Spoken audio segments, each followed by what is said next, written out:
ପ୍ରାୟ ପ୍ରତ୍ୟେକ ଭାରତୀୟ ଘରେ ପ୍ରତ୍ୟେକ ଚା ଦୋକାନରେ ଏବଂ ପିଲାଙ୍କ ଟିଫିନ୍ ବକ୍ସରେ ଥିବା ଏକ ନାମ ପାର୍ଲେଜି।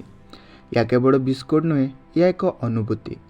କିନ୍ତୁ କିପରି ଏହି ସରଳ ଗ୍ଲୁକୋଜ୍ ବିସ୍କୁଟ ଏତେ ବଡ଼ ସଫଳତା ହାସଲ କଲା, ଆସନ୍ତୁ ଶୁଣିବା ଏହି ଅନୋଖା କାହାଣୀ ପାର୍ଲେଜିର ଜୀବନୀ। 1939 ମସିହା ବ୍ରିଟିଶ ଶାସନକାଳୀନ ସମୟରେ ମୁମ୍ବାଇର ବିର୍ଲେ ପାର୍ଲେ ନାମକ ଏକ ସ୍ଥାନରେ ଆରମ୍ଭ ହେଲା ପାର୍ଲେ ପ୍ରଡକ୍ଟ। ସେତେବେଳେ ବ୍ରିଟିଶ ବିସ୍କୁଟ ଯେପରିକି ବ୍ରିଟାନିଆ ଓ ଅଟଲି ଭାରତ ବଜାରରେ ରାଜ କରୁଥିଲେ। ଚୌହାନ ପରିବାରର ଏହି ବିଦେଶୀ ପ୍ରଭାବକୁ ଚ୍ୟାଲେଞ୍ଜ କରି ଏକ ଛୋଟ ଫ୍ୟାକ୍ଟ୍ରି ଖୋଲିଥିଲେ। ସେମାନେ ପ୍ରଥମେ କଣ୍ଡି, ବୁନ୍ଦି, ଚକୋଲେଟ୍ ତିଆରି କରୁଥିଲେ, କିନ୍ତୁ ପରେ ଆସିଲା ପାର୍ଲେ ଗ୍ଲୁକୋ ବିସ୍କୁଟ ଏକ ମାଇଲଷ୍ଟୋନ୍ ସହ। ଦ୍ୱିତୀୟ ବିଶ୍ୱଯୁଦ୍ଧ ସମୟରେ ବ୍ରିଟେନର ଆମଦାନୀ ବନ୍ଦ ହେଉଥିଲା। ସେହି ସମୟରେ ପାର୍ଲେ ଗ୍ଲୁକୋ ବିସ୍କୁଟ ଗରିବ ଓ ମଧ୍ୟମ ବର୍ଗର ମଧ୍ୟରେ ଖୁବ୍ ଲୋକପ୍ରିୟ ହେଲା। ସେନାମାନେ ମଧ୍ୟ ଏହି ବିସ୍କୁଟ ପାଇଁ ଭରସା କରୁଥିଲେ। ଏହା ଦେଶୀ ଉତ୍ପାଦ ଭାବେ ଏକ ସ୍ୱାଭିମାନର ପ୍ରତୀକ ହେଉଯାଉଥିଲା। 1980 ଦଶକରେ ବଜାରରେ ପ୍ରତିସ୍ପର୍ଦ୍ଧା ବଢ଼ିଲା, ତେଣୁ 1982 ମସିହାରେ ପାର୍ଲେ ଗ୍ଲୁକୋ ବଦଳାଇ ହେଲା ପାର୍ଲେଜି। ଏଠାରେ ଜିର ଅର୍ଥ ହେଉଛି ଗ୍ଲୁକୋଜ୍। ଏହାର ଅନ୍ୟତମ ଚିହ୍ନ ହେଉଛି ସେହି ପ୍ୟାକେଟ୍ ଉପରେ ଥିବା ଛୋଟ ପିଲାଟି।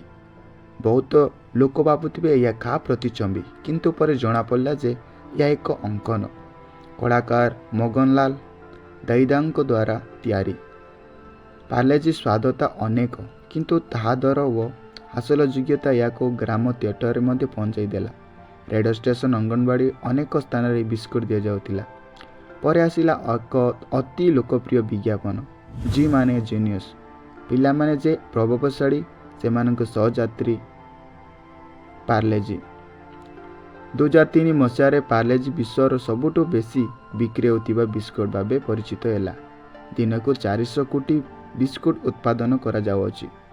2020 ମସିହାରେ କୋଭିଡ୍ ଲକଡାଉନ ସମୟରେ ପାର୍ଲେଜି ଫେରିଥିବା ଜନମାନସର ଭରସା ରୂପେ ମାନବିକତା ସଂଘ, ସରକାର ଓ ଦୟାଳୁ ଲୋକମାନେ ଏହାକୁ ଖାଦ୍ୟ ବାଣ୍ଟିବା ନିମିତ୍ତରେ ବ୍ୟବହାର କଲେ। 80 ବର୍ଷରୁ ଅଧିକ ସମୟ ପରେ ମଧ୍ୟ ପାର୍ଲେଜିର ମାୟା ଅଚୂନ୍ୟ। ଏହି ବିସ୍କୁଟ କେବଳ ଖାଦ୍ୟ ନୁହେଁ, ଏହା ଅନେକ ମନର ସ୍ମୃତି, ଜୀବନର ଅଂଶ।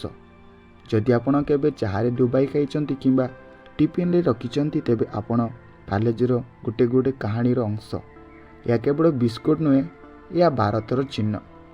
ଏହି ଭିଡ଼ିଓ ଆପଣଙ୍କୁ କେମିତି ଲାଗିଲା, ତେବେ ଏକ ଲାଇକ୍ ଦିଅନ୍ତୁ ଏବଂ ସେୟାର କରନ୍ତୁ ସେହି ସମସ୍ତଙ୍କ ସହିତ ଯେଉଁମାନେ ପାର୍ଲେଜିକୁ ଭଲ ପାଆନ୍ତି।